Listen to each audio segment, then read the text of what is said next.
Hello everybody, Aces High Gamers back with a new trailer breakdown for Teenage Mutant Ninja Turtles Shredder's Revenge. Recently, a couple of days ago, .temu, which I had mistakenly mispronounced as .emu in my previous video, had released a video showcasing some brand new gameplay footage of the game.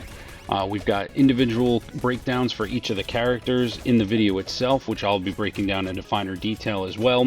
We've also got some additional footage afterwards that is actually not part of this trailer, and we'll also go over some additional changes to the level design as well as the heads-up display. But without further ado, let's get started. Starting things off, we're going to jump into Leonardo here at the beginning of this trailer. We didn't have too much to talk about in the previous video, but here we're able to showcase a little bit of what he can do. It looks like right there in the beginning he's got about a 3-hit combo, and then he does a quick turnaround and gives 2 big slashes with his katanas. Also, you can see it looks like the foot soldiers are charging up a big swing with their axes. I don't know if that's the only move that they have, but it looks like that they are able to charge up, and it's going to be a pretty devastating hit if they do end up connecting. Another thing to note also is towards the later part of this portion of the trailer, you can actually see as the foot soldier swings his charge with the axe, it looks like Leonardo does a quick little parry move, a little block, and a counter attack. So I don't know if that's going to be individually one of his own personal moves, or if every turtle in the game is able to pull off that kind of counter attack. 1, 2, 3, the double slash, and here comes the parry. Gets the block off and then swings his swords in all directions for the kill. Next up, we're going to have Michelangelo jumping into the fray, taking the spotlight with his 3-hit combo. Does his front flip and headbutt, kind of like Bison with his Psycho Crusher. And then he does what appears to be his super move, spinning his nunchucks all around while flashing orange. Taking a quick look in the background, you can see Bebop on the various television sets, probably because he's the one that's rating Channel 6 news station. So he's having a little bit of fun right there. You can see he's cooking, doing a little bit of aerobics, and sporting a suit, giving out the news. And next up, not too much to talk about with Donatello right here. He's doing his little spin move, which is probably also his super move. But one thing to note, he's actually flashing blue as opposed to purple, you know, like the other turtles. Flashing red, we'll see with Raphael coming up here, and Michelangelo orange, and Leonardo, who was flashing blue himself. So you got Raphael jumping into the fray here with his 3-hit combo. He does his front flip, and instead of a headbutt like a Michelangelo, he does a bit of a drop kick with both of his feet, and then goes in with his little spin move also while flashing red, and you got a little glimpse of a pizza in the background. Next up, I wanted to go over one of the biggest changes that you'll first notice when we get to the full gameplay portion of the trailer, is the changes to the heads-up display. As you can see with the older version, the units were a little bit crooked, a little bit pixelated looking. It wasn't really too clear and gentle on the eyes. This is the newer version right here. It's a little bit cleaner. The NP bar, which I'll now call Ninja Power, is a little bit smaller and moved into a different area, and it also has a counter there. I'm not sure if that means that you can charge it multiple times or how many special moves that you're allowed to do. We'll have to wait and see. This heads-up display is also very reminiscent of the old Ninja Turtles arcade games, as well as Turtles in Time and Hyperstone Heist for the consoles. The last thing I wanted to go over back with the new HUD is that they've just added a hit counter. So I don't know if this is just going to be for scores, or if more hits are going to equal more ninja power, stronger moves. Could be anything, or it could just be for flair.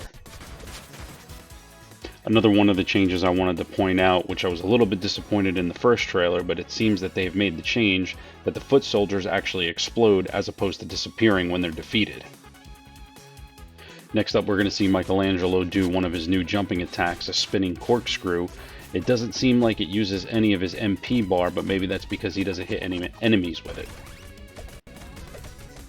Towards the later part of this clip, we also get a good look at what happens when Donatello does his little jumping move.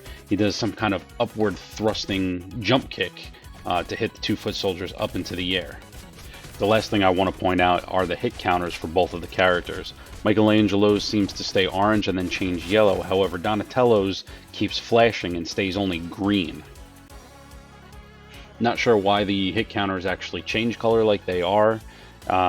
You would think with Mikey's being orange, Donatello's would be purple, but it's not. Mikey's does go from orange to yellow for some strange reason. One quick little addition post-script is that it looks like you got Donatello knocking one of the cameras into the foot soldiers down below, and then you also got a blue swordsman foot soldier jumping in, just like games of old. This next clip here brings the fight back outdoors, and even though there's a lot going on, there really isn't much in terms of new gameplay elements to discuss. Now, just earlier I had mentioned about Michelangelo's jumping corkscrew attack not using up any MP, and what we actually see here is as he's juggling these foot soldiers, he's actually gaining MP. Now you can easily draw the conclusion that his jumping corkscrew is just one of his primary movesets and not any kind of special ability if it's actually going to be charging his bar right there. Now the next thing to point out is that you got Raphael over on the left side spinning his sai around just like he was in the previous trailer, but again nothing comes of it, no charge in his bar or anything. Here in the middle of the screen, Donatello isn't really doing anything new worthy of noting. Down at the bottom we got Leonardo doing a 4-hit combo. Now I'm not 100% sure about this, but either this particular foot soldier did not take enough damage from Leo in order to be defeated, or he's got some type of armor where he's able to actually sustain the damage and charge up his axe. Next up we got Raphael doing his version of the jumping downward kick. Then he gets punched in the face and follows up with his Ryu style dragon punch, which uses what little energy he actually had gained. Down at the bottom we have Leonardo doing his 4-hit combo once again, but we do notice that the foot soldier that he hits actually bounces off the walls, and the second one coming in also bounces off the wall. This can give you good offensive opportunity by being able to juggle the enemies on the screen, as well as hopefully setting up your teammates for additional punishment. There isn't too much to talk about here in this last part of the trailer. We get Leonardo and Donatello giving a couple of good hits into Rocksteady right here. And also, if you pay close attention, he's very subtly flashing red, signifying that he's actually been taking damage and he's partially weak. Now, piggybacking off of the previous scene, I'd like to go over a couple of screenshots showcasing some changes to the level design. Aside from the obvious user interface upgrade, we've got some texture changes. The brown boards are a little bit more detailed, as well as the grass and the gravel in the foreground. Some minor cosmetic changes to the sewer grate in the middle of the level. Got a couple of wires coming out of the brown door up at the top, as well as over to the right. The big black area is now covered by a door. In the background, also by those brown boards, there is a television set which was blank in the original trailer. In this new trailer, Bebop is shown having a little bit of fun on that television set. Safe to assume that this level actually takes place before that one. The last thing I wanted to go over, the hit effects are a little bit more detailed and a little bit more colorful and a little bit more extravagant, if you will. Now the next thing I want to go over is a little bit interesting. We're seeing on the screen right now some additional footage from the first trailer for the game, but a little bit after this, you're going to be seeing some new footage that was not a part of the trailer that was released last week by Dotemu. Not sure where it came from, how they got it, but I could not find it anywhere else other than this particular YouTube channel called Gamesplain. So I'm actually going to link them down below. While I'm using the footage, my watermark is actually going to end up covering theirs, but I want to make sure I give them credit for this footage that they have. Now, starting off with the extended footage, we get a look at the front end of the turtle van over on the left-hand side of the screen, and then the turtles take off sprinting, which was in the first portion of the very first trailer that we had seen earlier last month. Now up next, we're granted with another familiar scene from the first trailer with the turtles fighting inside a computer room here. Down below you got Leo doing his version of his sliding attack. Over on the right hand side you got Raphael doing his 4-hit combo, and the 4th hit is him spinning his sai around and it's flashing. So that's starting to lead me to believe that there may be a heavy hit and a light hit, but we'll touch on that a little bit later. And you also got Raphael constantly doing a back kick, kicking the foot soldiers against the wall. Now up next, we're granted an extended look at the end of the first trailer. You got Raphael doing a jumping forward somersault, and then he's putting his thighs between his legs, doing this kind of flashing forward somersault kind of attack. Considering his size are the smallest weapons in the game, he's actually got pretty good range with it, hitting a lot of enemies in the process. Moving over to Donatello on the right hand side, we can see that there are two different distinct types of attacks. First, he starts off with a poking jab with his bow staff, and then he does two slower and more of a larger arcing type of attack. Now, that's definitely really pointing me into the direction that there are indeed two different types of attacks, a light and a heavy.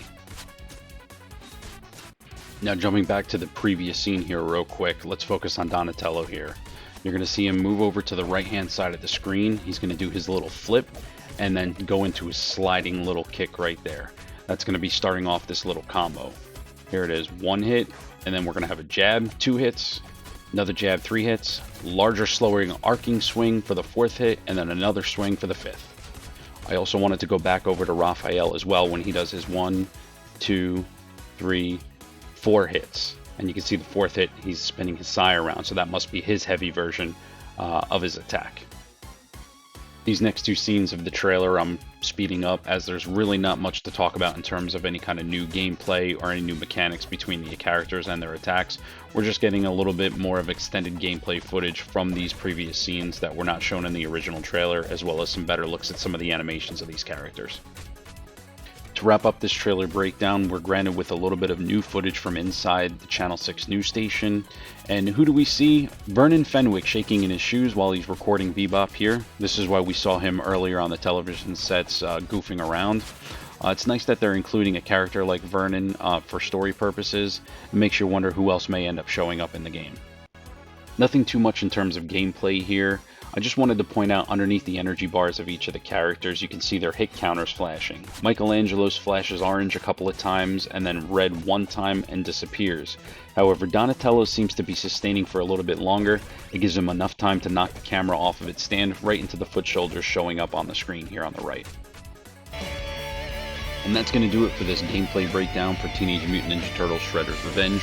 Remember to hit that like button, drop a comment, and subscribe to the channel. Also check me out on the social media platforms down below. I want to thank everybody for watching. Stay safe out there. Phoenix signing off.